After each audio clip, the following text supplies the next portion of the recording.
Professor Judith Herrin, and most of her works are reference books, and I'm pretty sure that most of you already know and use and still using these works, but also her efforts to adjust the negative reception of Byzantium is priceless, I presume, and this is also one of the key points for me, for my own studies as well. But at this point, I'll leave the floor to my dear colleague Luca to introduce Professor Herrin, and we'll all enjoy the talk. Thank you, Sergiana. As you said, no disrespect to Professor Herrin. I think she needs, you already introduced her, so she needs no further introduction. I can only say that there is no Byzantine students who hasn't come across one of her books. So I think that already speaks volumes to her work. And I'm also glad that we were having a chat before, having a conversation before the event, and she was mentioning that she spent a long time ago. She was in Turkey, and she spent a good time in Turkey, and she hopes to be here in Turkey again soon. So I hope we can have her in Ankara as soon as this other COVID will be over. So it's my pleasure and honor to give the floor to Professor Judith Herrin. Thank you so much, Luca. İyi akşamlar. Thank you very much for joining us for this seminar. I'm very happy to be here with you. I'm going to take you very, very far from Anatolia, but we shall see it in a minute.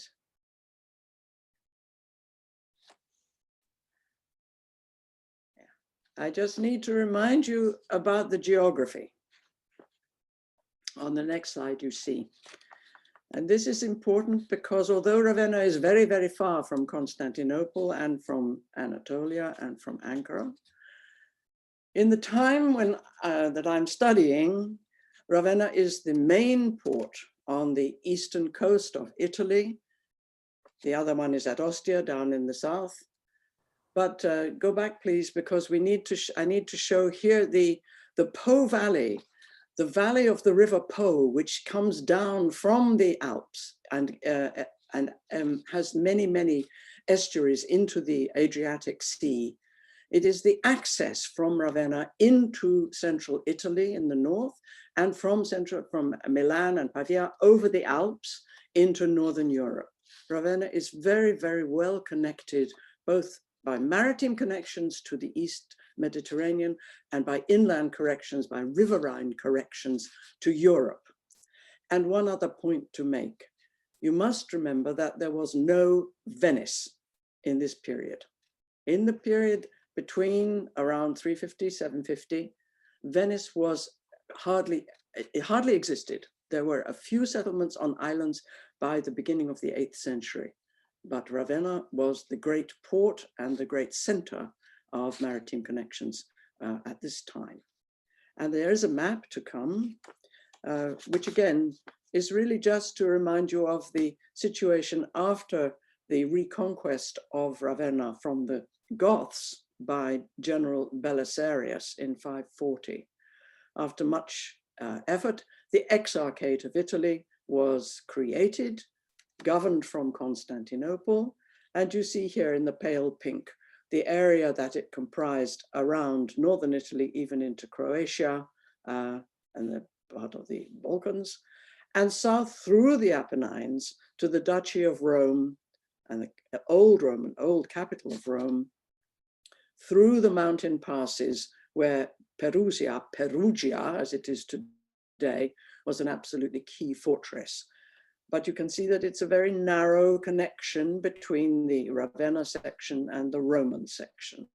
And that was a cause of difficulty for those who governed in Ravenna, the governors who were sent from Constantinople, who were called exarchs, and therefore gave their name to the Exarchate of Italy.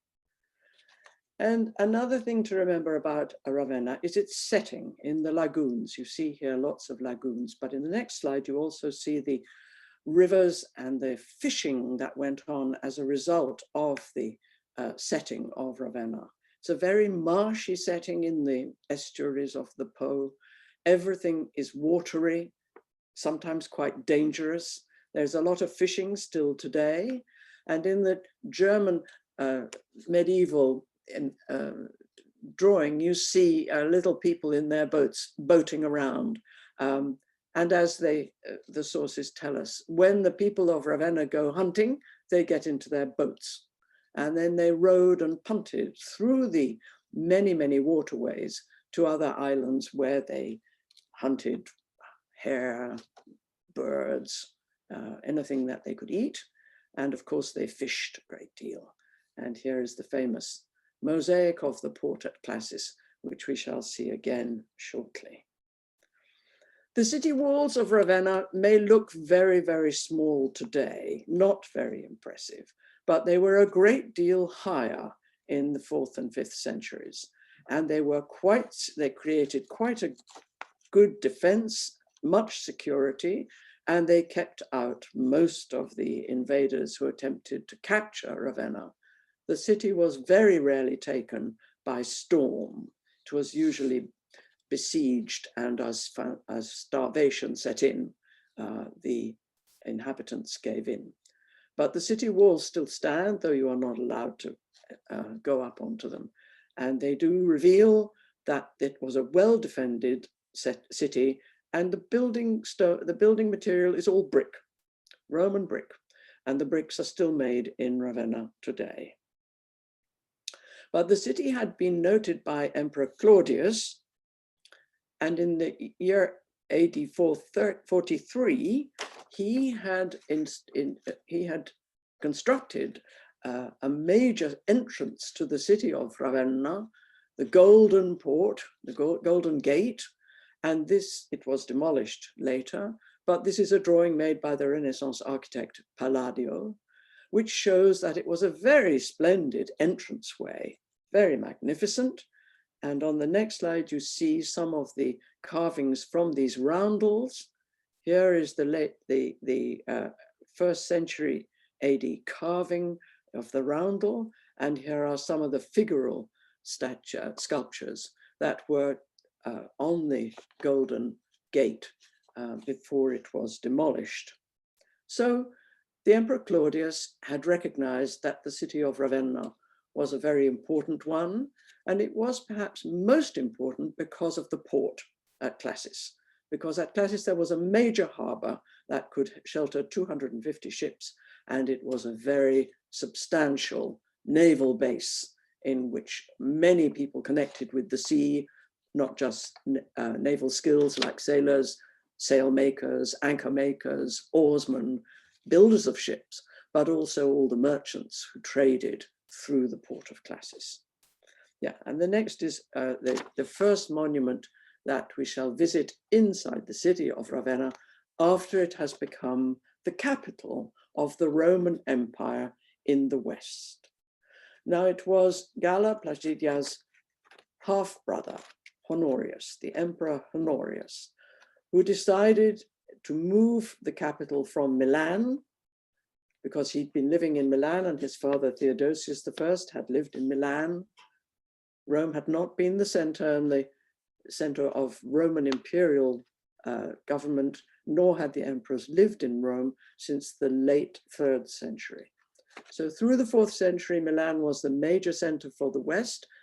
And in the year 402, Honorius decided it was time to leave Milan and move to a more secure center, and Ravenna was chosen.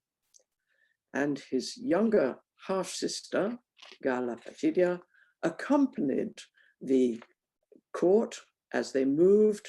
All the bureaucracy and all the soldiers and all the diplomats and traders and people who wanted to be close to the emperor, they all moved to this new center in Ravenna, where the Empress Galla built many buildings, including this small chapel called her mausoleum, but in fact it was a chapel attached to a long western corridor that fronted the Basilica of the Santa Croce, the Holy Cross, which she also built. So today it looks like a very small monument, and the level of the earth has risen several meters, 3 or 4 meters. So it was not as squat originally, but it is still one of the most impressive of the monuments connected with Ravenna, which we see in the next slides. As you go in, here is the entrance into the very small chapel in the shape of a cross, with the entire upper surfaces covered with glorious mosaics. You're looking now at the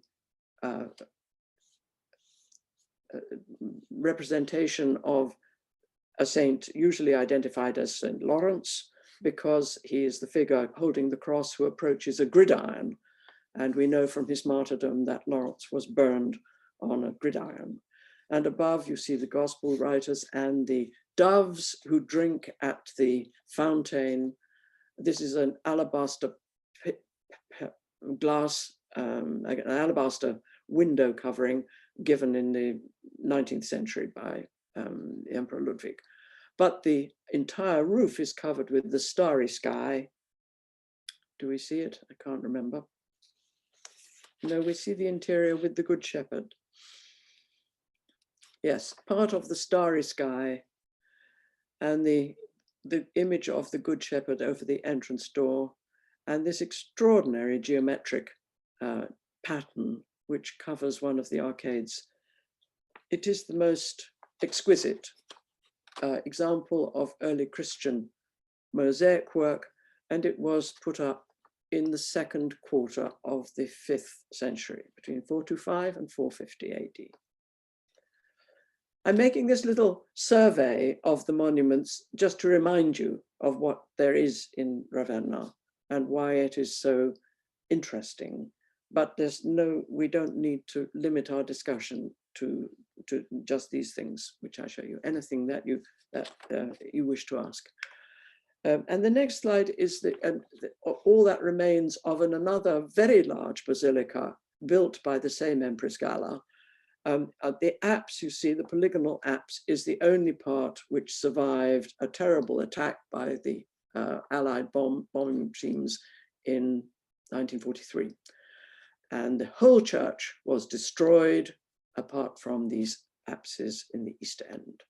But we know from descriptions by antiquarians who had seen the interior that at the apse we had the most extravagant decoration. And the next slide will show you what they recorded of this mosaic decoration. An inscription by the Empress which says that she put this up, this monument, she erected it as a result of a vow she made to St. John the Evangelist, who had saved her from shipwreck, she believed. And in the roundels below that big inscription, you see the images of her ancestors. She traced her ancestry back to Constantine the Great. Her father was Theodosius the Great. She put up her children, Gratian and John, and Theodosius. Her brothers, sorry, these were her brothers who died young, Gratian and John. And on the other side, we have the young Theodosius, her son, who died in Spain and was buried in Spain. And below the image of the Savior, the imperial couple of Arcadius and Eudoxia, and on the other side, Theodosius and Eudocia. So in this way, the Empress announced her genealogy, her imperial relations, and I think she was the very first empress or ruler of the Roman Empire to display her ancestors in this fashion. And we shall see that it becomes a very important element of art in Ravenna. She was not the only person who was very busy building. in the next slide, we see the baptistry of the Bishop Neon, who was bishop from about 450 to 470. And he took over the building projects by reconstructing this baptistry, which was attached to the cathedral of the city of Ravenna. This is, of course, an octagonal baptistry, very similar to baptistries being constructed all over Italy in the 5th century. But in his novel decoration, you will see that the bishop insisted on the very, very highest quality of mosaic work. On the next, we see the dome.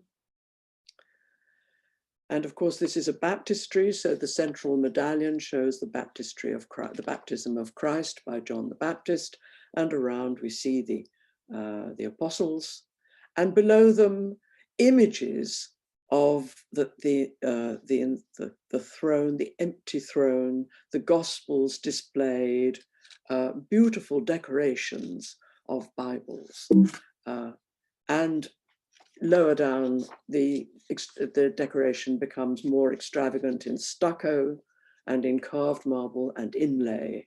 It is a very, very stunning small monument. So this was constructed by the bishop. And the bishop and the emperor, or the bishop and the ruler of the city, remain the two major powers in the city, and they are, to a certain extent, rivals, and they compete to put up the most glorious and the most beautiful buildings. We move ahead to the rule of the emperor, of the King Theodoric. The Gothic King Theodoric, shown here on an extraordinarily fine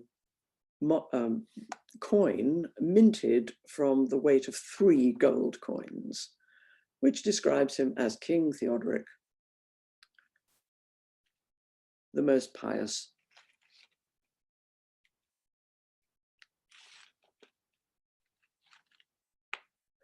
And you can see how he wears entirely Roman military costume and holds the orb in his hand with a winged victory standing on the orb.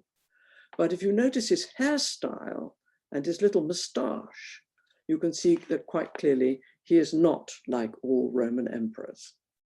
However, he did, I shall argue, try to rule as a Roman emperor in all but name. And when he captured the city in 493, he began another building project. The next slide shows us the major church that he had constructed as his palace chapel.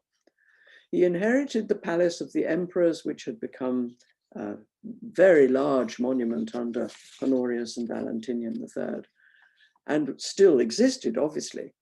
And he extended the palace, and then he put up a chapel where he would worship in his own way. And this is the major basilica, now known under the name Sant'Apollinare Nuovo. And on the next slide, we see the magnificent parade of saints and martyrs as they walk from the west end to the east end.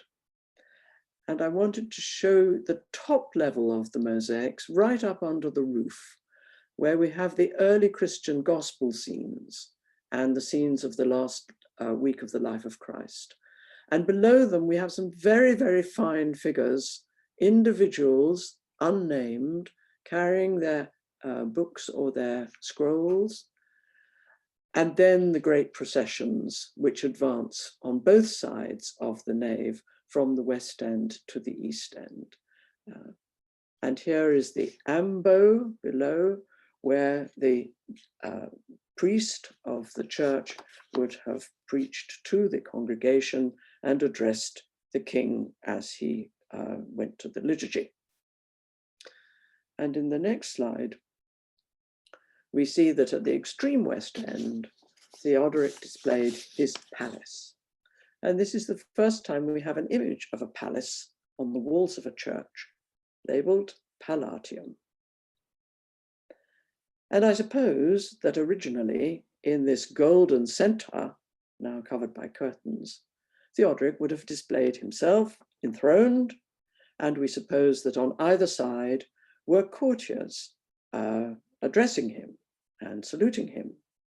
And the reason that we can suppose this, in the next slide, is that some of their hands got left behind when the church was redecorated in the 560s. And we will come back to this momentous occasion on which figures, you can almost see the head of some of the figures who were behind the curtains put up later. And their hands are there to show that once upon a time, they stood between the pillars, addressing their king, Theodoric, in his palace. And opposite, we see no, we don't have the opposite, the picture of the harbor, which is opposite, because we saw that in the little picture of the ships riding at anchor. But I did want to show you the top level Christian miracle scenes. Do we have the miracle scenes? No, never mind. Here we have the Arian baptistry, which is a baptistry like the baptistry built by Bishop Neon. And again, you can see how much the ground level has risen. It's now entered by a deep pit, and it is certainly was much taller originally. But it is a baptistry that is modeled entirely on the one constructed by Bishop Neon, and it has very similar images inside. The dome has oh, here's the miracle scenes. This is just to take us back to Santa Apollinare Nuovo. This is the roof right up at the top. So right under the roof, the flat roof, there is a long line of very interesting scenes. On the north side, they are scenes from the Gospels describing the miracles of that Christ performed. And this is the one where the paralyzed man who was confined to his bed believed that if only he could pray to Jesus or be seen by Jesus or be touched by Jesus, he would be cured. And his friends made a hole in the roof and let him down on his bed so that Jesus could cure him, which of course happened. And just beside it, you see the miracle of the meeting with the Samaritan woman at the well, and below, this is on the south side, which is the south side, these scenes are devoted to the last week of the life of Christ, and the first scene in this is the Last Supper. And you see that Christ in the purple robe and the 12 apostles are all reclining on Roman beds. They are not seated at desks at a table. They are reclining in the Roman style. And in the middle, though you can't see it very well, there's a large fish and some loaves of bread. These are very interesting scenes. And because they were put up under Theodoric's patronage, we know that they must be dated to the first quarter of the 6th century. They are very interesting. We can talk about them. But I think we were now going to the dome of the baptistry. Yes, the dome of the Arian baptistry erected by King Theodoric. So again, we have the same scene of the baptism, but on in this monument, John the Baptist is on the other side, and the River Jordan is not in the river, but is seated on the bank. And we have the same display of the apostles around and the empty throne. And in the next slide, we can compare the two domes. So this is just a close-up of the two domes, the central roundels. On the left, you have the baptistry of Bishop Neon, and on the right, the baptistry of King Theodoric, about 60 years later. Here on the left, you can see the Christ is shown, Jesus is shown with long hair and a beard. And he looks to be, 30 years old, which is what the Gospels say he was when he was baptized. Here is John the Baptist, here is the Holy Spirit descending, and the River Jordan is in the river. He's labeled Jordan, but he's more in the river. He is the river god, representing the River Jordan. And on the right, you can see considerable change, not just in the way the figures are displayed, but I think you can see that the much younger Jesus, same long hair, but only a tiny beard, and he looks a young, rather podgy young man. He's not a 30-year-old man beginning on his ministry in the last 3 years of his life. And the dove is still there, and there is a good deal of discussion about the blue rays that are descending, but they certainly represent the Holy Spirit. So there is a contrast between the two, and we can talk about that if you wish. Moving on, we must look at the mausoleum that Theodoric constructed for himself, because it is such an extraordinary piece of architecture. This upper dome, this top level, is one solid monolith, one single piece of marble. And the marble is all imported from Istria. And as we've seen, the churches and the walls and the houses and the palaces of Ravenna are all constructed of brick. So this is a very white monument, a very striking, different monument. And it is an enormously heavy roof supported on 2 stories, and the excavation of the foundations revealed enormous foundations that extend for many meters beyond the base of the building. It is still a very impressive monument, which he created, I think, in imitation of the imperial tombs that he had seen, both in Constantinople and in Split, for example, the tomb of Diocletian, and in Rome. So he knew how emperors were buried, and he wanted to have an equally grand tomb for himself. And under the patronage of King Theodoric, we can see some of the manuscripts that were produced. And this is a Bible in Gothic, written in silver ink on purple dyed parchment with gold additions.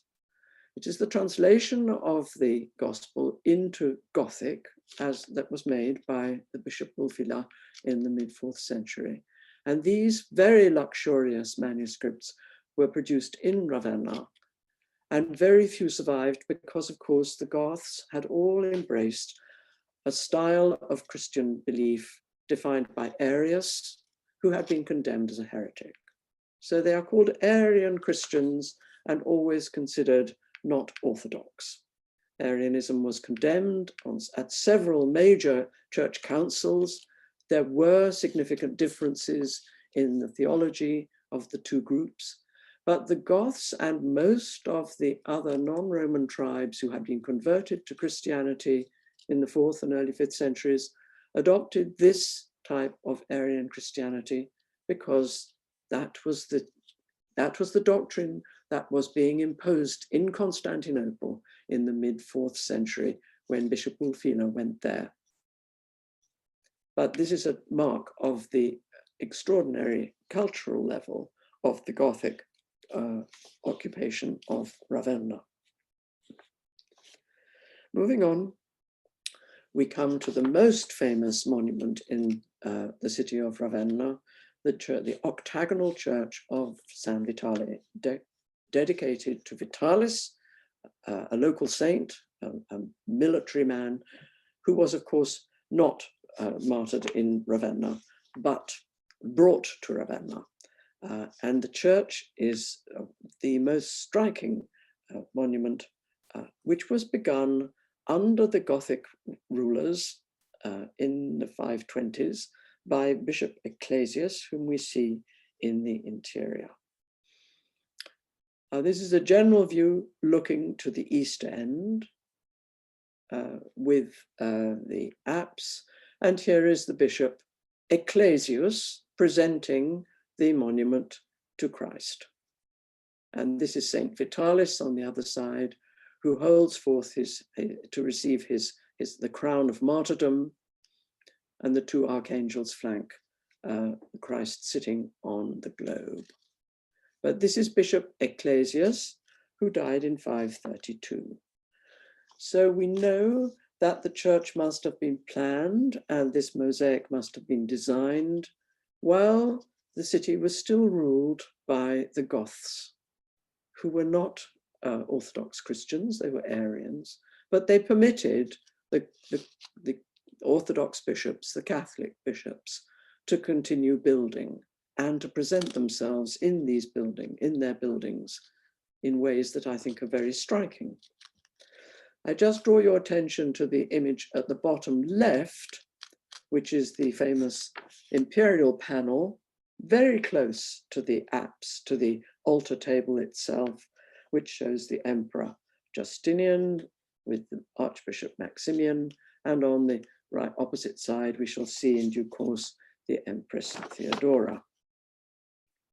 Here is the panel of the Emperor, bearing his gifts as he progresses towards the altar, flanked by the Archbishop with his ecclesiastical figures, and on the other side, a guard of honor wearing most spectacular costumes. They have a torque around the neck, they carry their spears and this magnificent shield, but these must be ceremonial costumes rather than fighting costumes. And they are all young men. A very interesting notion of the guard of honor for the emperor. And opposite we have his wife, the Empress Theodora.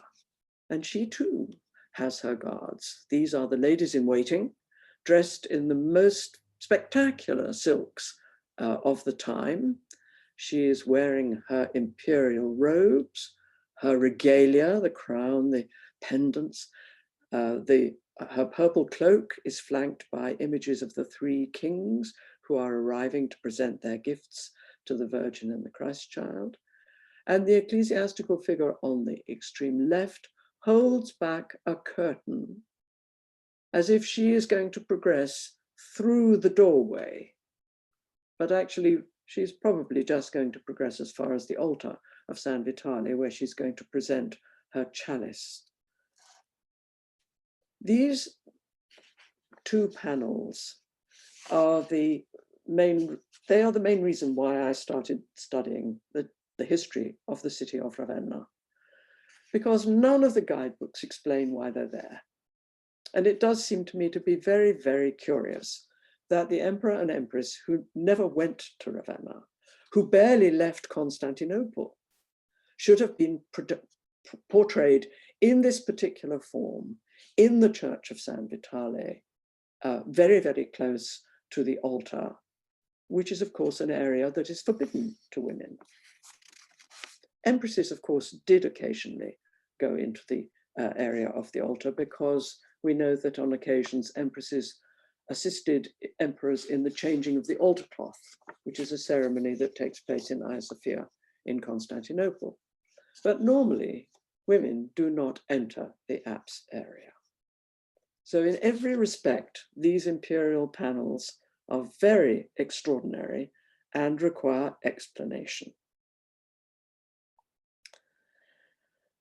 Now, one of the explanations is that, of course, the Emperor Justinian was the patron of the church and paid for it. Shall we look at the next mosaic? This is from a panel that was unearthed in the 19th century and is labeled Justinian. But does it look like the other representation of the emperor? Is it possibly another emperor? It shows that there were images of emperors in Ravenna. There, the crown is undoubtedly the Byzantine crown. Here are the pendants. Here is the clasp, the great clasp of the imperial purple cloak that he wears. In every respect, he is an emperor, but whether it is Justinian or not is another matter. I think we also have a picture of the monograms that accompany, that are found in the church. Here are two. This here on the left above the capital, which is an import from Constantinople, is the monogram of Bishop Victor and Victor was bishop between 537 and 544. And on the bottom right, we have a part of the inlay from the apse area, in which I read the monogram of Julian, U-L-R-Nus,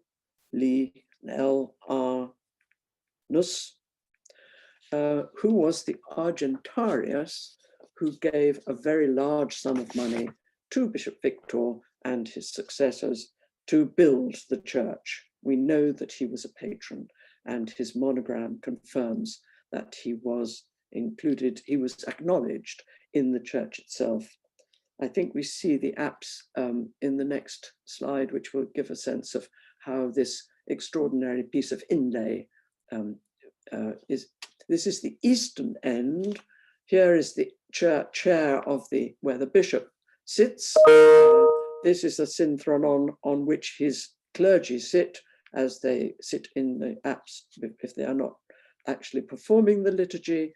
And you can see here the very exquisite inlay, which includes the little monogram of Julian, and this very beautiful pattern above, which runs not just around the apse, but all round the walkway that surrounds the church, which must have been built all at the same time.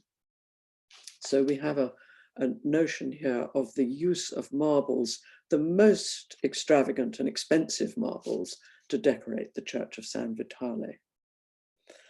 And in the next slide, we see the throne, the ivory throne of Maximian, the archbishop, the first archbishop of Ravenna, created archbishop by the Emperor Justinian, who insisted that he should go to Ravenna and toe the imperial line in theology. At the center of his throne, on the right, you see the monogram, which confirms that this is indeed the throne of Maximian. Below, the image of St. John the Baptist and the 4 evangelists. And on the back of the throne, some panels are lost, but there are stories from the Gospels and the Old Testament, stories of Jonah, who foreshadowed the event, the arrival of Christ, and they are beautifully carved in solid pieces of ivory tusk, all fitted together to form a very ceremonial throne. I think not a throne to sit on, but a throne to display. Ivory being a very, very much an imperial preserve. Only the emperor would probably have access to such large quantities of ivory. Now, I want to just take you across the Adriatic to a very similar building in Parenzo, Porec, as it's known in Croatia today. And here's the east end with the apse of the church of dedicated to the Virgin. Here she's shown enthroned in the apse. And on the right, you see the Bishop Euphrasius, who holds a model of his church in exactly the same way that Bishop Ecclesius holds a model of San Vitale in the dome of San Vitale. And it seems that Euphrasius was probably active in the 540s after the reconquest of Parenzo by imperial troops in 536. And he was responsible for erecting the church. And he, in this long inscription in gold on a blue background, he describes how he built the church up from a ruined condition and had it all redecorated. This is a later Venetian addition, which rather shields the east end.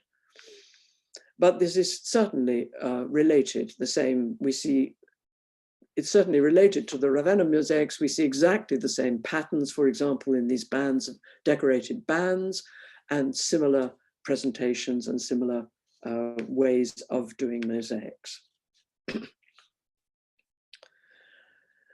Now, I want to show you one more great building put up in Ravenna It's the church of Sant'Apollinare, where the saints' relics were kept, and it's in Classis, the port city, where the harbour was. And this is a church which had been started earlier and was completed by Archbishop Maximian and dedicated in the year 549.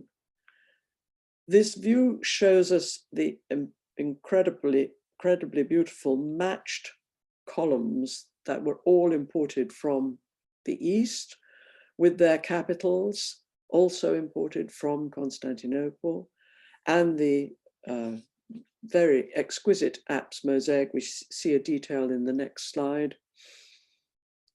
Saint Apollinaris is wearing his episcopal clothes and officiating in the liturgy, and above is the great jeweled cross with a little medallion of Christ at the center, and on either side Elijah and Moses, who were the individuals of the Old Testament who had seen Christ in the flesh, and the apostles represented as 12 sheep, and the whole beautiful garden of paradise represented by trees, birds, fish, insects, all on this beautiful green background. And the next slide shows us a tomb, because this church of Sant'Apollinare in Classis became the funerary church of the bishops of Ravenna, and they were nearly all buried there, many of them in old late Roman tombs. But this one, which is an 8th century tomb, you can see is actually a very simple sarcophagus with a very crude inscription describing this most holy John, thrice holy Archbishop. And above it is a very long inscription, also created by Bishop John, which records a gift or many gifts that he made to the Church of Ravenna.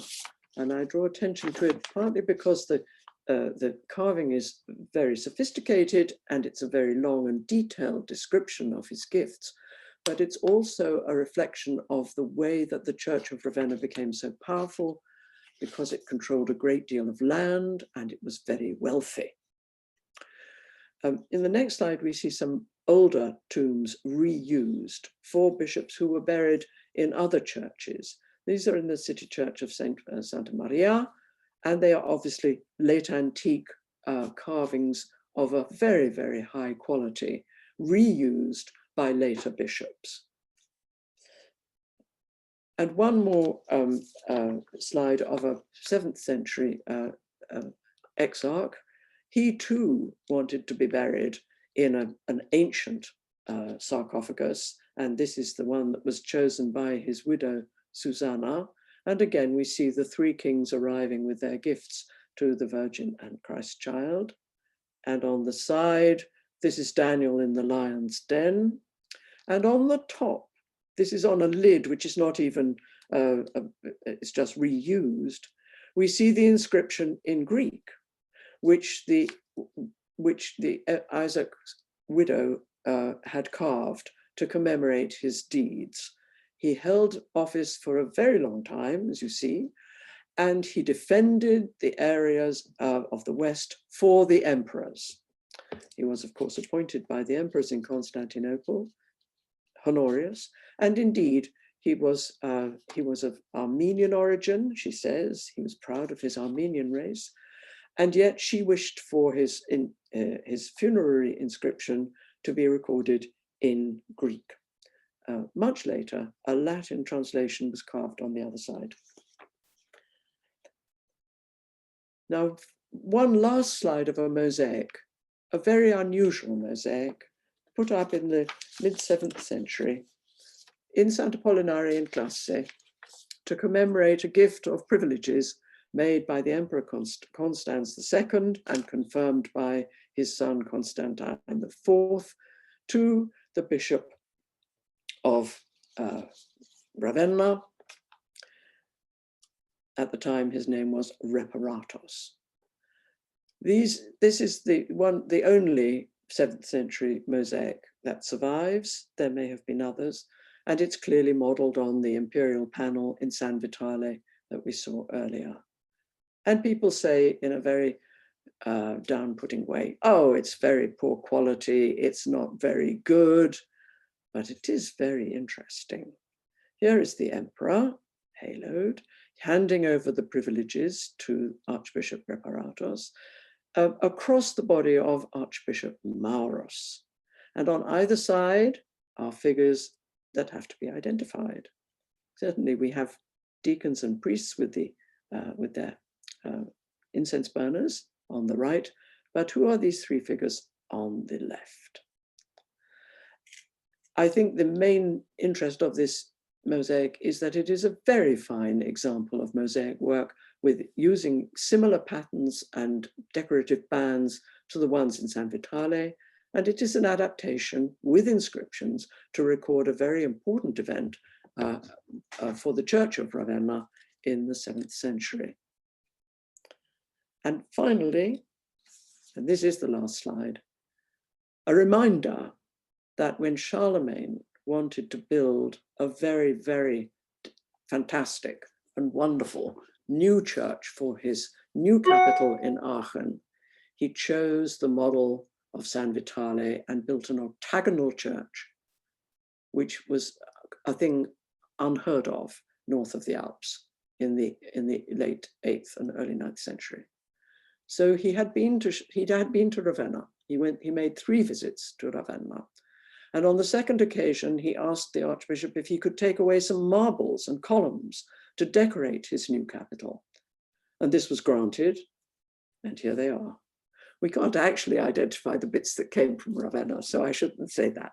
But you can see very clearly that the marble the marble coverings of the stone structure, and the fact that it is an octagon and it has a gallery like the one in Ravenna, that's to say it's completely enclosed in a walkway that runs around the octagon, and the emperor sat himself in the gallery and made his obeisance to the east end, which you see here. So that's the, if you like, the inheritance of Ravenna north of the Alps. But it's just a reminder, because that's not the main purpose of our talk today. And I'm very happy to discuss any issues that you have, and I will try to answer them.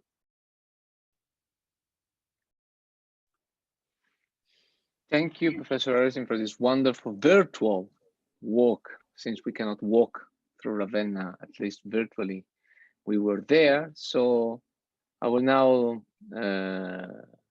give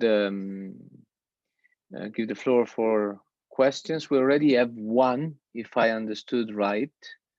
Right, I think Serjan told Mr. Daniel to hold his horses, because there was a very beginning of your talk. Did the lakes around Ravenna dry in recent centuries? That was the question that's asked through the chat. So you can either ask questions through the chat or directly to Professor Herrin. So the question is, did the lakes around Ravenna dry in recent centuries? I'm sorry, I still cannot see it or understand it. Did the lakes around Ravenna dry in recent centuries? Yes, I see it. Yes, partly because King Theodoric ordered that the lakes should be drained, that the land should be rendered productive, and he indeed instructed people all over Italy and inhabitants of cities to go out and drain the swampy lands that were not productive and make them more useful. Today, everything is quite different, because not only did some of the lakes dry, the marshy land dry up, but the sea has receded about 4 kilometers, and therefore the coastline is much further away from the city. And the harbor at Classis certainly silted up, perhaps as early as the 7th century, and was not used as much. And shipping found other ways. Well, they could still come up the Po.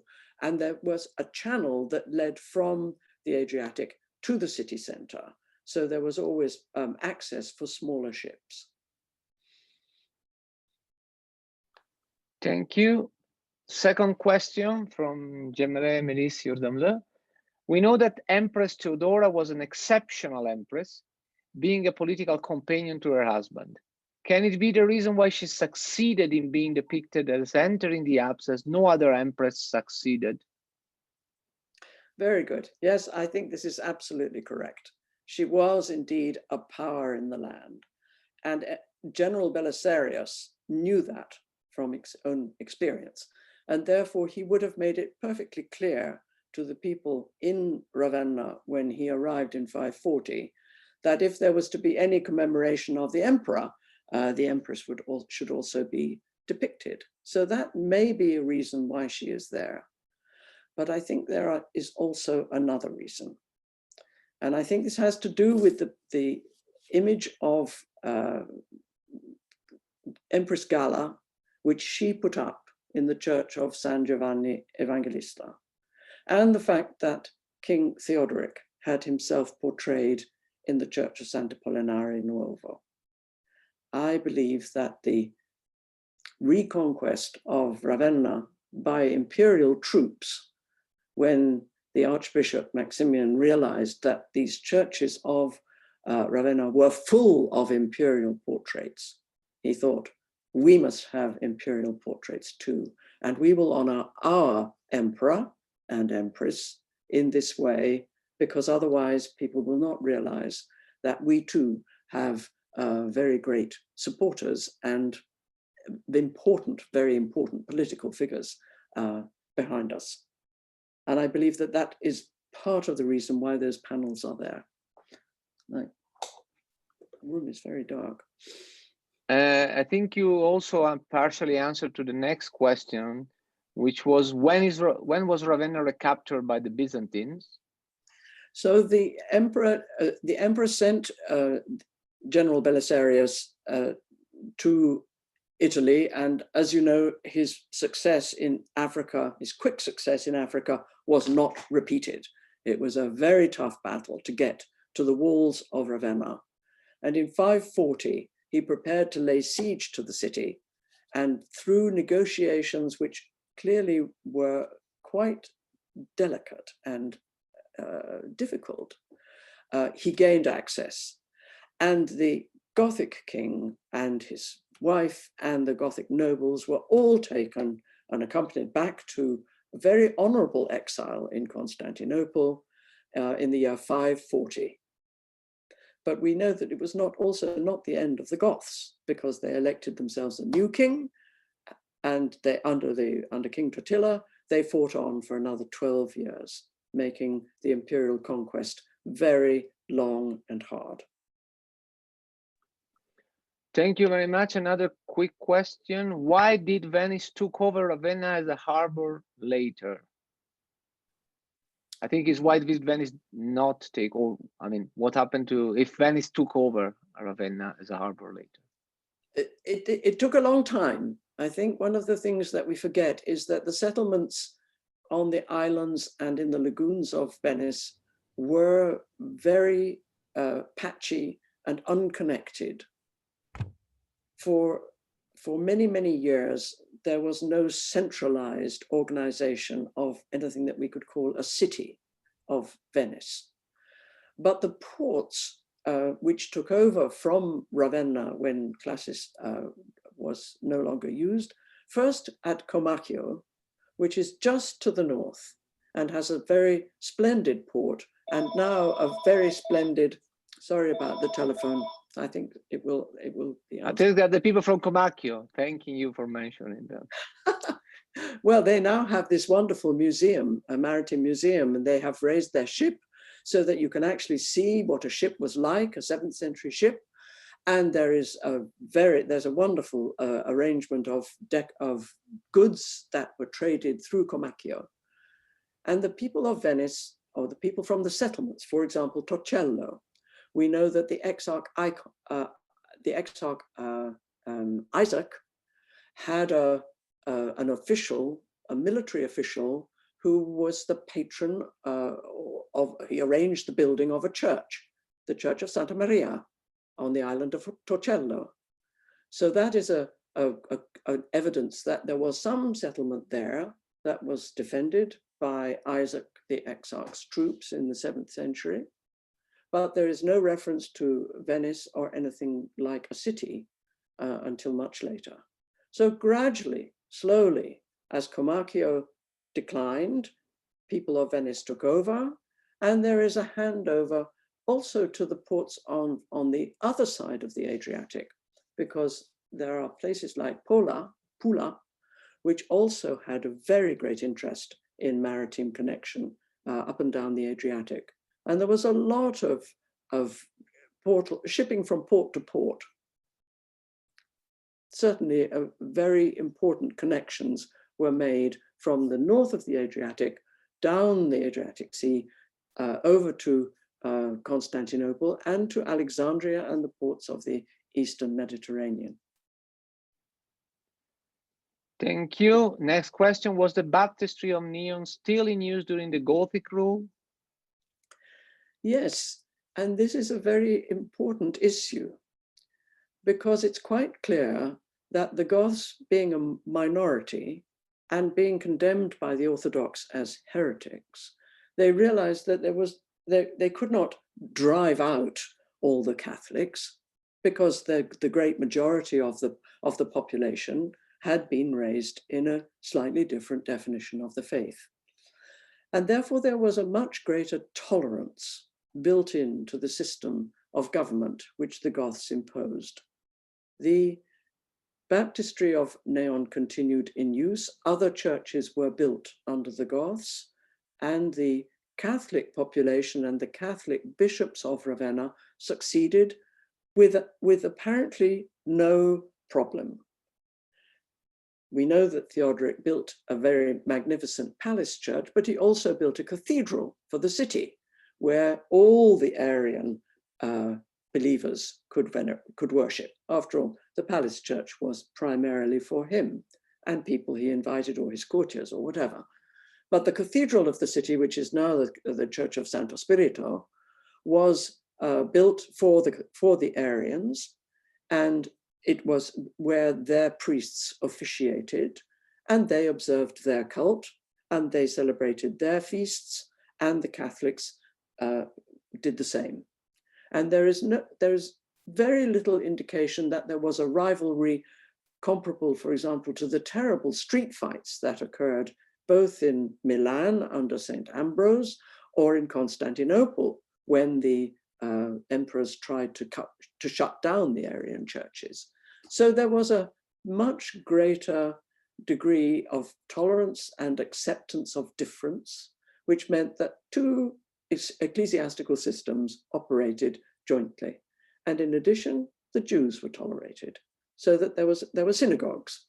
And we know that on occasion the synagogues were attacked, but nonetheless, on one of these occasions, Theodoric ruled that the Catholic bishop of Ravenna, whose supporters had been responsible for the damage to the synagogue, had to pay for the repairs.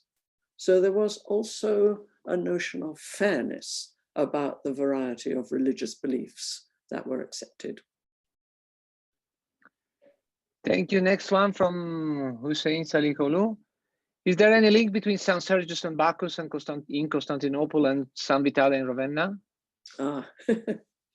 Well, here are the architectural historians. They are divided. It does appear that the dome structure of St. Sergius and Bacchus is comparable to that of San Vitale, but the churches are actually very different. San Vitale is much taller, much higher, and the dome is not segmented in quite the same way, but there are parallels. And I think the really difficult, well, I'm not an art historian or an architectural historian. I have to leave it to the specialists. But I do understand that there was in the East Mediterranean a tradition of circular churches covered with domes, which were constructed according to fairly basic principles, which is that if you have a base of a certain diameter and you build foundations strong enough, you can raise a dome of a related diameter. And it's not an architectural invention of great difficulty unless you do something as ambitious as Hagia Sophia, which is out of this world extraordinary. But smaller churches with domes were being built. And it's just that San Vitale was the first one to be built in the West. And it is still standing, which means that it's still a symbol of that style of building. But the extent to which it is indebted to Sergius and Bacchus, I cannot tell. So I just want to alert you, Judith, that we have 14 more questions. So get ready. And some are pretty dense. So another question from Mikhail Polachowski. Short question regarding the Ravenna mosaics mentioned. What are the gammadias depicted on imperial and sacred garments of the saint, martyrs, and courtiers? I wish I could tell you. I have been looking for some clear explanation of these letters and symbols that appear on garments. And they seem to appear on many garments in many places. For example, you find them in Cyprus in the mosaics of the 6th century, 6th and 7th century. They are on many mosaics in Rome. Whether they are esoteric, meaningful symbols or decorative symbols, or whether they originally were attached to little strings of decoration, woven decoration, which does appear to be like the end of the tassel's end of a towel or of a piece of liturgical garment.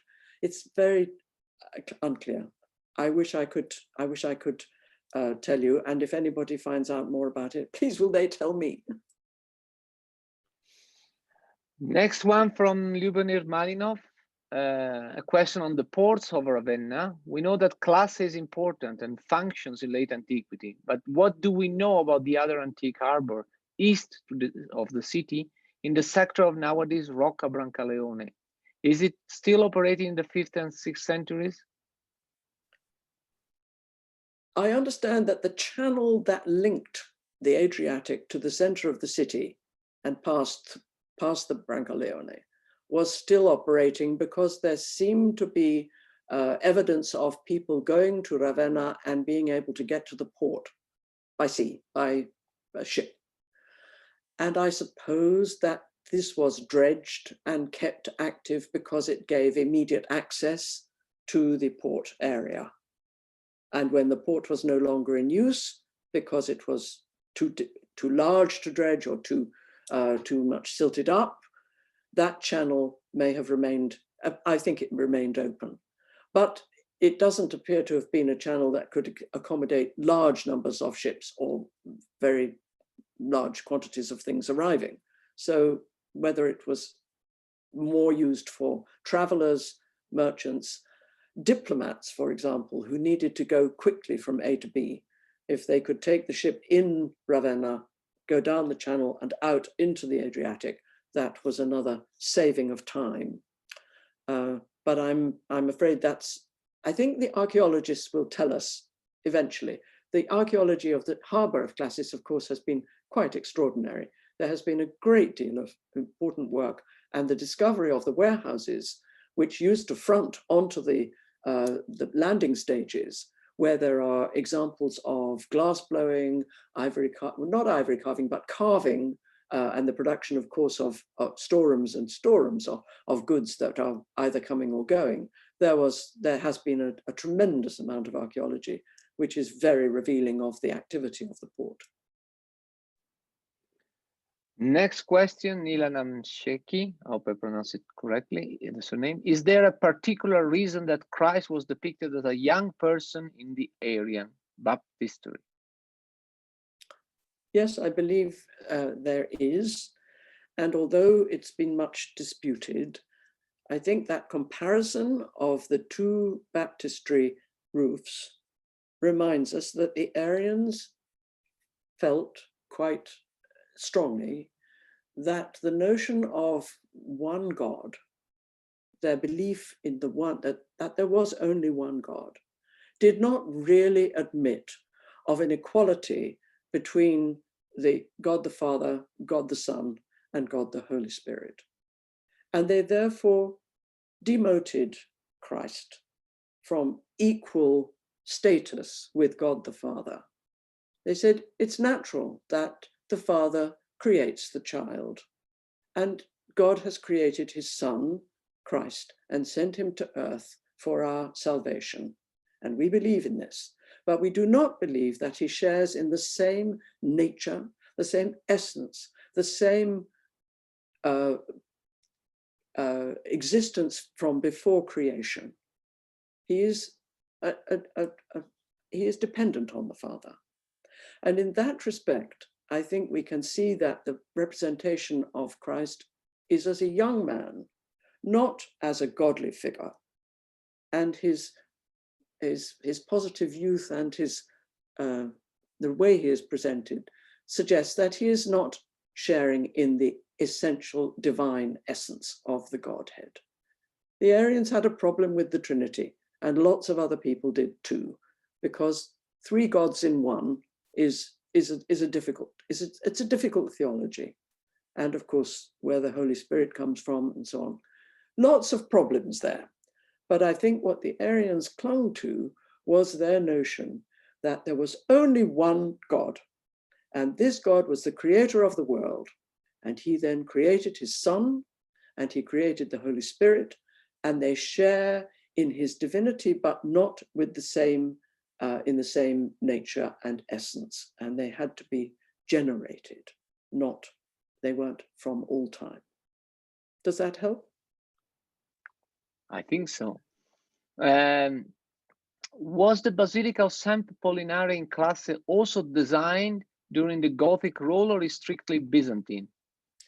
It was also designed during the Gothic rule, because we know that the earlier bishops like Ursicinus were responsible. So there was an enormous activity of building by the Catholic bishops of Ravenna under the Goths. We should never forget that Theodoric had established a principle, which is, you do it your way and we do it our way. And we have the most beautiful churches, and you can try to build even more beautiful churches. That's fine. Just don't stop us celebrating the liturgy in our fashion.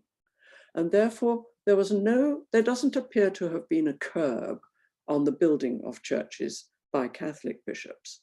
And we know that the earlier bishops had started the building at the site where the patron saint Apollinaris was venerated. This was the place where his bones were kept, his relics, and the shrine there was extended into a much, much larger basilica, but it took a long time to get built. And we know that the final dedication was not made until Archbishop Maximian was in charge in 549. But it certainly had been begun earlier, and some of the earlier bishops are recorded in the apse, and their portraits are there as patrons of the earlier building. So there was a continuous building activity, and I think it means that there must have been lots of jobs, lots of work, lots of very well-paid work, because these buildings were very impressive. They had to be built by skilled craftsmen. The marble revetment and the mosaic work and the sculpture, it all demands tremendous skills. So there was a generation. The artistic skills were patronized and generated and kept in very good shape right through the Gothic period. Thank you. Now a counterfactual question.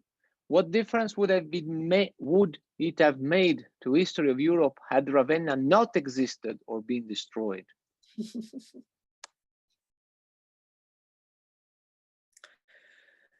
Well, at its most extreme, I would say it might have taken another millennium for the notion of a European Western culture to emerge. I think Ravenna was the key city, the key meeting point of East and West. It acted as a pivot between Constantinople and Northern Europe. And in that multicultural metropolis that was Ravenna, full of different people with different faiths and different languages, we see the germ of something European.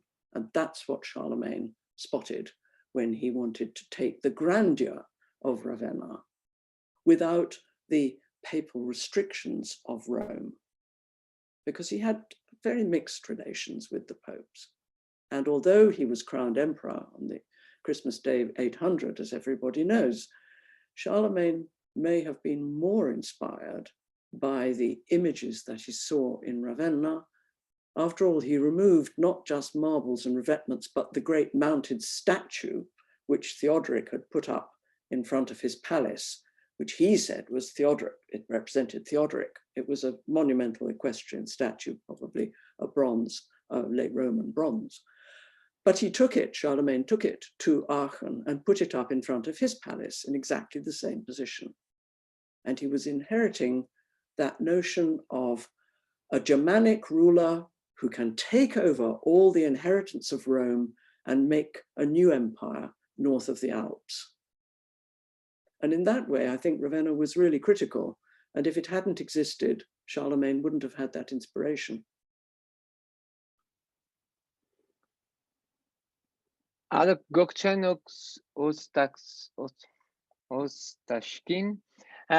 there any information about the basilicas which the baptistries belong, the Arian and the Ionian? Are those churches comparable to Nuovo, to Santa Apollinare Nuovo, Santa Apollinare in Classis? Well, there we have a problem because the Arian baptistry belongs to the cathedral, the Arian cathedral of Ravenna, which is today called the Church of Santo Spirito, but it has been very, very much remodeled. So we don't actually have a very clear notion of how big it was or how it was decorated. And sadly, the baptistry of Bishop Neon, which was attached to the Catholic bishopric cathedral, that monument was actually demolished in the 17th century and has been replaced by a very spectacular, grand cathedral building. But of course, it does not preserve the original form.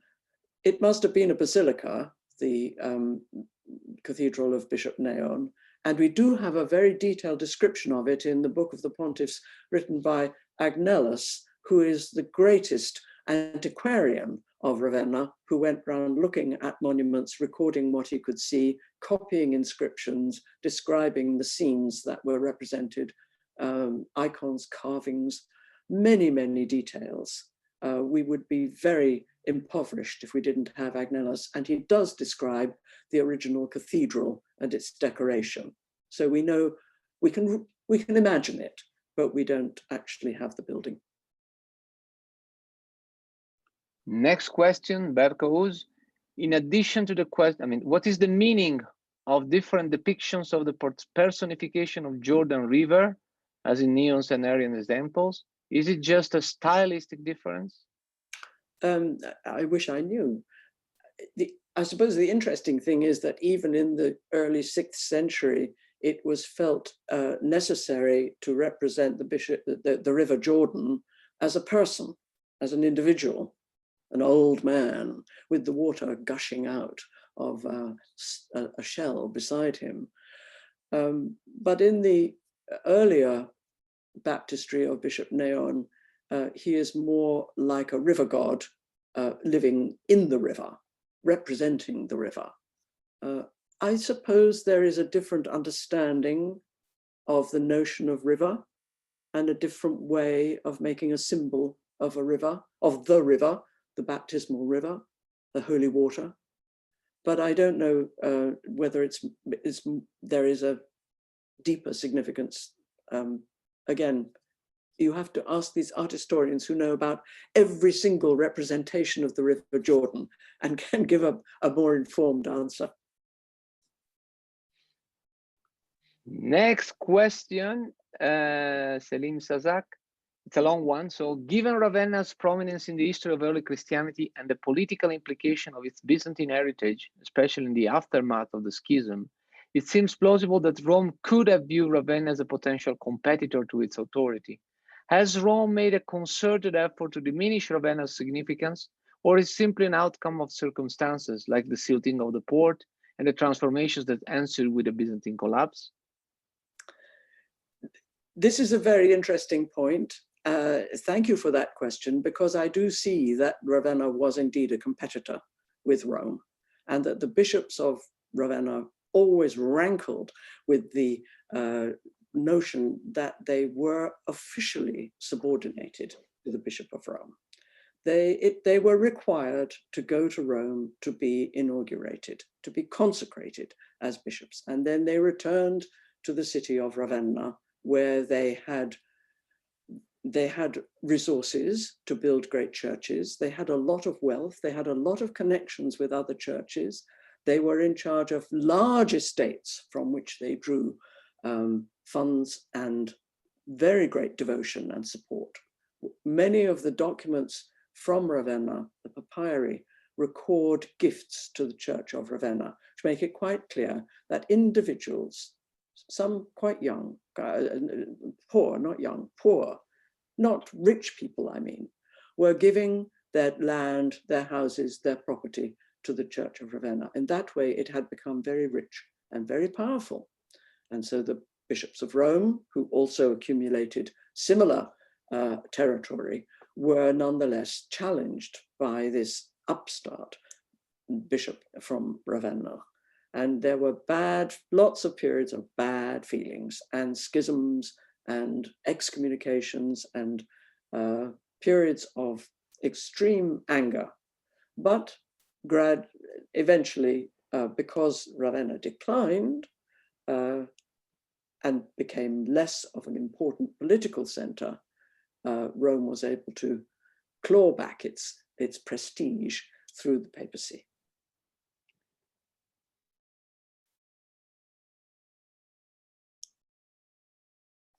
Sorry, next one from Suzanne Karaman. Is there any information on who did the mosaics?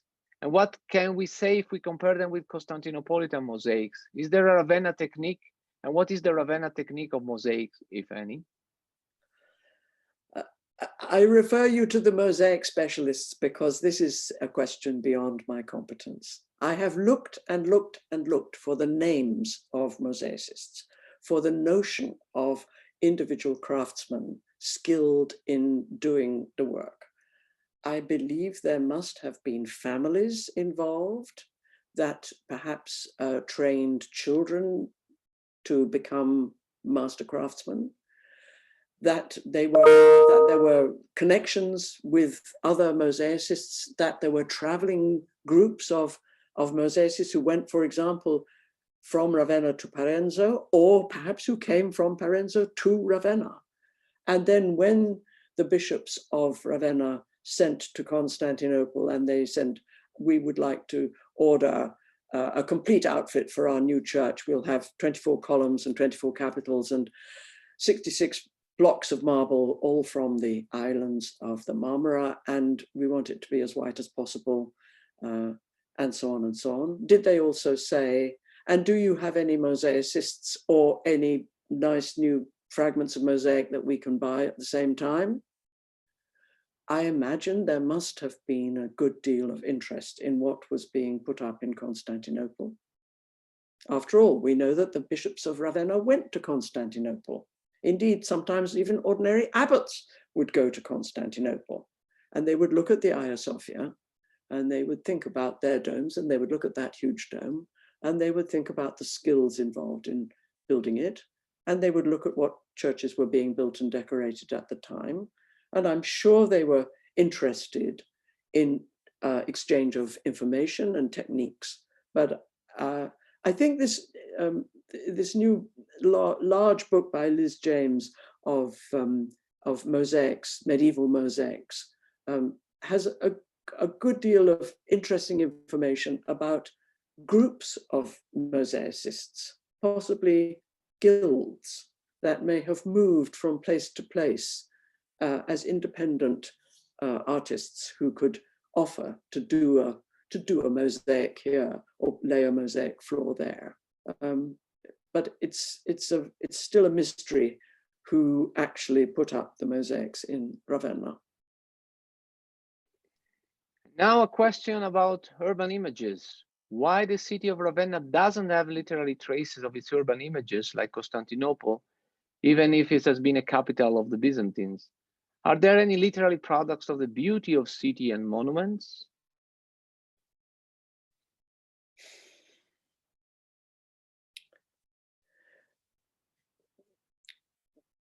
There are several very interesting references to the beauty of the city, but they are not in the form of verses in praise of the city, such as the verses in praise of Milan. We have, for example, in the record of Agnellus, the 9th century ecclesiastic who went around the city describing everything, we have descriptions of things that he considered very beautiful.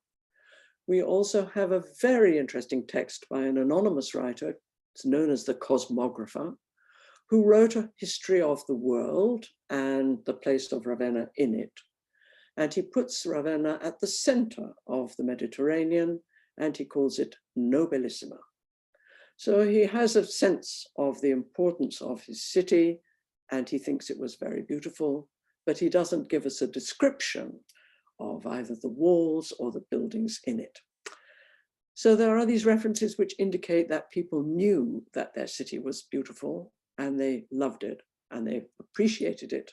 But sadly, if there are literary texts to its beauty, they haven't survived. Could you, Kevin Tam, could you elaborate on any distinctions in artistic architectural styles in Ravenna based on Arianism versus Catholicism? No, I think there are no differences in building styles. The aim is to compete and do better, but within the same style.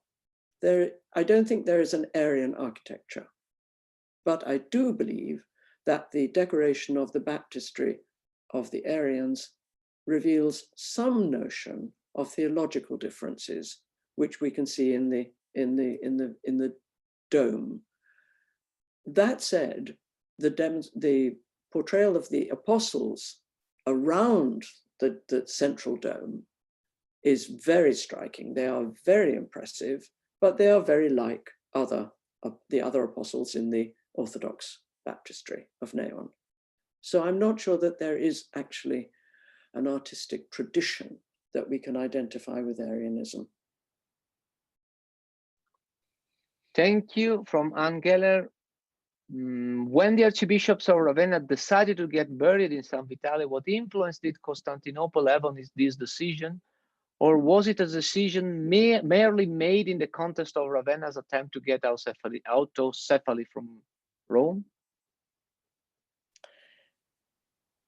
I think quite a lot of the bishops of Ravenna had been to Constantinople, and they knew that it was appropriate for bishops to be buried in one particular place, in one particular church. They also knew from Rome that there were particular churches associated with papal tombs. Many of the bishops were buried in St. Peter's in the Vatican. So there was a notion, widespread notion, that bishops might have a very special place where they would be commemorated and their sarcophaguses would be together, and then their feasts would be celebrated and people would go to the ceremonies to remember them and their achievements. But undoubtedly, the whole argument with Rome and the grant that was made by Constans II to give Ravenna its independence from Rome, this notion of the autocephaly, that was a moment in the 7th century when it may have been even more important for the bishops to assert themselves against Roman practice.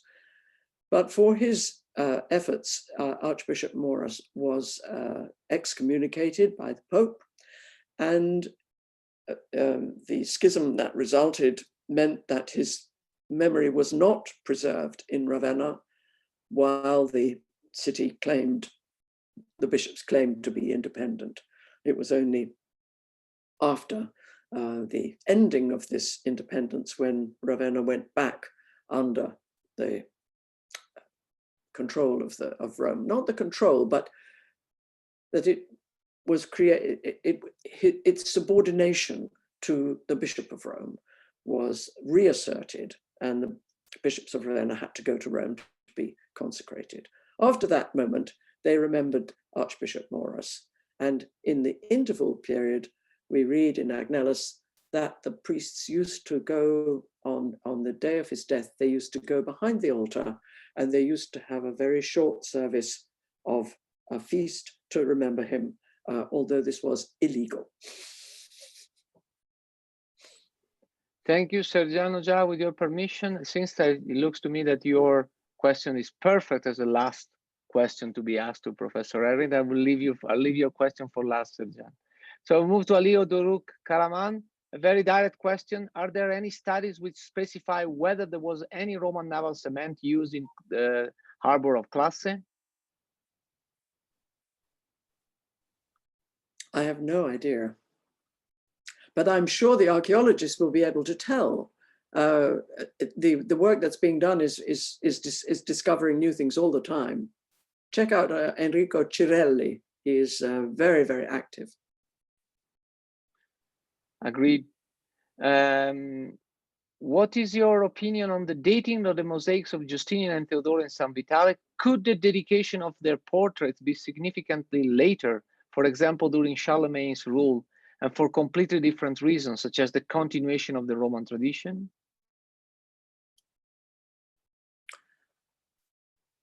I don't think it would have been possible for the church in Ravenna to put up the mosaics of that quality in the time of Charlemagne.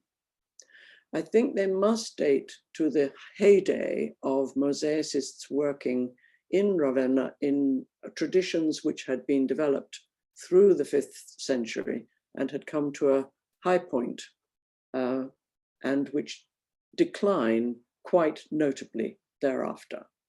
So I think they must belong in the 6th century. And since Maximian has presented himself as flanking the emperor, I associate that panels with Bishop Maximian.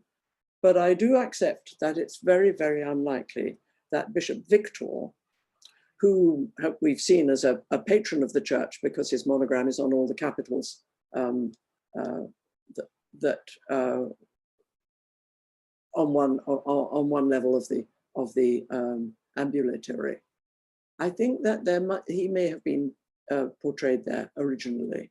And this is the theory of Irina Andreescu, who has suggested that there is in fact an observable crack between the Emperor Justinian and Bishop Maximian.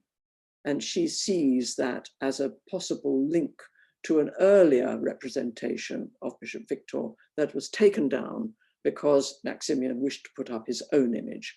And it is very striking that it is only Maximianus who is identified by inscription, as if to say, well, you all know who is the emperor and who is the empress, but you may not know that there used to be Victor here, and now there is Maximian. In that way, he made it clear that he was the patron of that particular part of the mosaic. Is that possible? I wish I knew.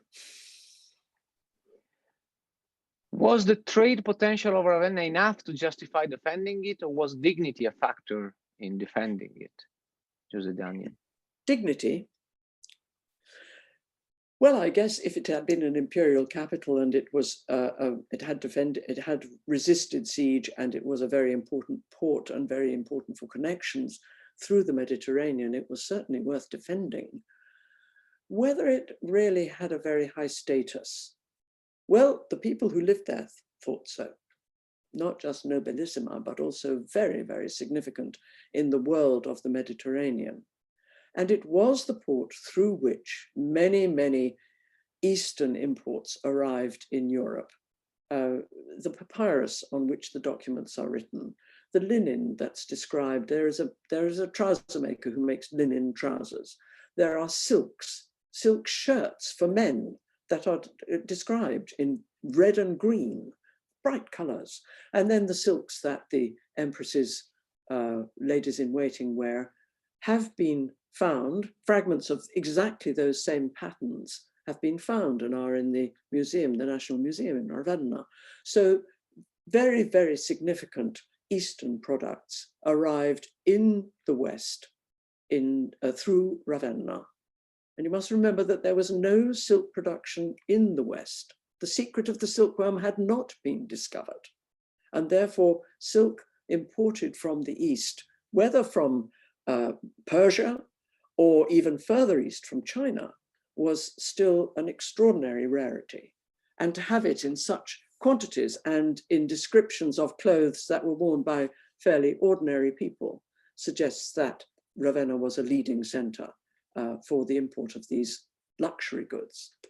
So I think it was a very, very important place to defend. And it was certainly significant in the calculations of the emperors of the 7th century. Constans II, of course, chose when he left Constantinople to go to Syracuse, to Syracusa in Sicily. But he had very good reason not to go to Ravenna because he had the exarch in Ravenna who was holding the fort, who was defending the city, getting in the taxes, and sending money to Constans II in Sicily for building the Byzantine navy, for supporting the court, which had moved to Syracuse, and for enhancing the imperial traditions in the West. So there was a great reliance on the riches and the wealth of Africa and Italy when the empire was challenged in the East. Now a very long and elaborate question. From Edinburgh, by the way. If I may ask another question, sorry, yes, because Michael Polichowski asked one before. Why is the Messiah depicted as a young god in the archiepiscopal chapel wearing ceremonial military armor? Christus Militans, having the book of his gospel open on Ego sum via veritas et vita, shows a strong ideological statement, maybe anti-Arian. Nevertheless, I'm not exactly sure about the extra significance of the beast he puts under his feet. Can be a vision in Psalm 81. Were they also symbols of Diametraism? Leontokephali, sculptures and images, add the apparent attributes of these animals. Jesus is shown as a triumphant warrior. What connotation does these images have with the quote from Matthew 24? Right. Well, I don't know, but I think it's a very, very curious representation of Christ as a military imperial Roman soldier. And the trampling of the beasts, the viper and the snake and the lion, is surely just an indication of everything that needs to be put aside. It could be anti-Arian, it could be a reference to the correct Orthodox belief, which is celebrated in the chapel beside this image. I mean, this image is actually at the end of a corridor, which is most spectacularly decorated with birds and flowers and animals, but mainly birds.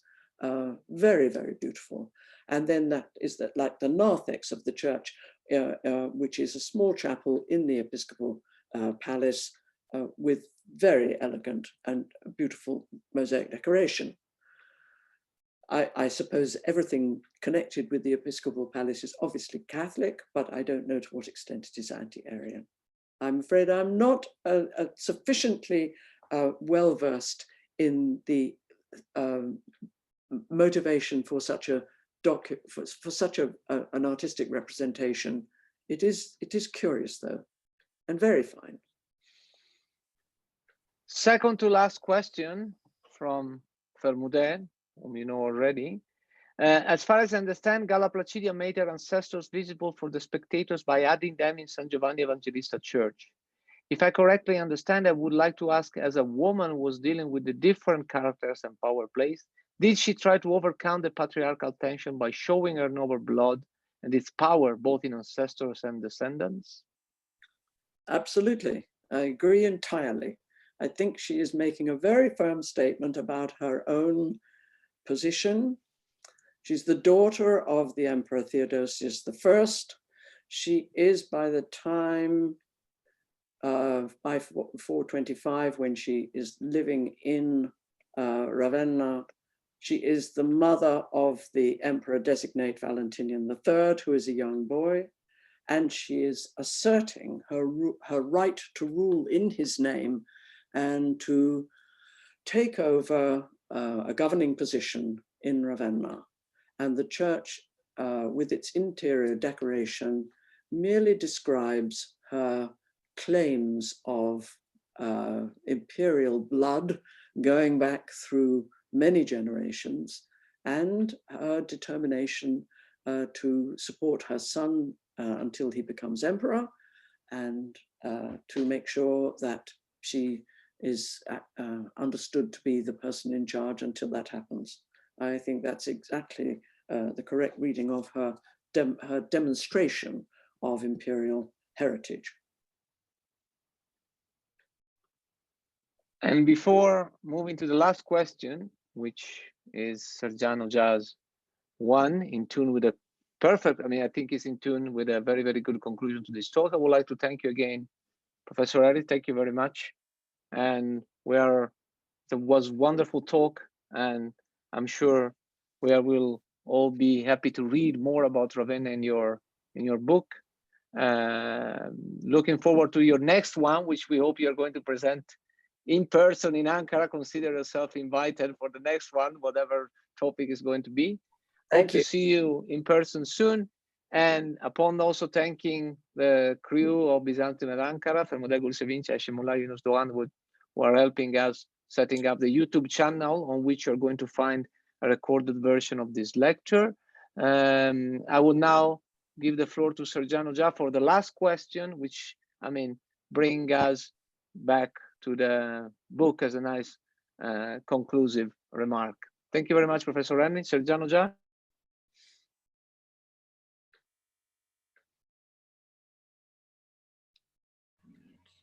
Thank you, Luca. I will just, in the meantime, would like to share my screen as well. So thank you again for the wonderful lecture and wonderful questions as well. My humble question is about your recent book. How would you describe or define your approach, your mindset when constructing your content? I briefly have a look at it, and how would you describe it as different from the other books about Ravenna? How did you construct actually your recent book on Ravenna? So it's more about the book actually. I was very motivated to explain the imperial panels. So I was constantly thinking about Constantinople as the major influence in Ravenna. And I suppose one of the things that surprised me very much was that in the papyri, which are preserved, although they are terribly fragmentary, there are so many references to local inhabitants who are interested in sales of land, or they are recording their wills, or they are making provision for their children, all the regular things that families do. And I was very struck by the fact that in the lists of witnesses, we get a panorama of the inhabitants of the city. And some of them are still writing in Greek. Others are writing, the Arians are writing in Gothic. There are Gothic inscriptions in the papyri. And of course, there are documents in Gothic, not just theological documents either. And I was struck by the fact that there are references to so many different sorts of occupations. There are the doctors, there are the sailors, There are the people who run the postal service. There is this huge world of inhabitants. And I just felt that it was very important to show that the city had indeed flourished with this very, very mixed population, and that it was interesting to trace their development and the way they changed their minds. The Arians eventually, of course, had to give up their doctrines because Justinian made it impossible for them to make to draw up wills so that they could pass their inheritance on to their children and grandchildren. And that became such a legal sticking point that they found it was better or necessary politically to give up their Arian faith. And gradually they gave up their Gothic language, although we know that Gothic was used. And it's very interesting that we are discovering more and more documents in which Gothic can be found, often as a palimpsest, as the undertext of a piece of parchment that's been reused. But I do think that it was just so interesting to read the cosmographer and see what he thought about Ravenna. And clearly he was very proud of his city. And he may have been a monk in a monastery, but he took the trouble to write about what the Bible says about the creation of the world and the people who live in it. And of course, it's all very derivative of other texts and lists of cities and provinces and so on. But it's really interesting that he bothered to do that. And we have the text. So in that way, I was determined to flesh out the history of the city with its population and its problems and its changes through time. And I found it very, very, very interesting and very demanding. It took a long time, but I hope it's worthwhile. Thank you very much, Professor Herrin. And it's not easy. We have been through all these challenges and sometimes frustrations, but thank you very much. It was one of the oxygen boost for us. So I hope you stay healthy and see you soon in December. On the 3rd of December, we will have another exciting talk and we'll continue in December. So take care and stay healthy. Thank you so much. Same to you. İyi akşamlar. İyi akşamlar.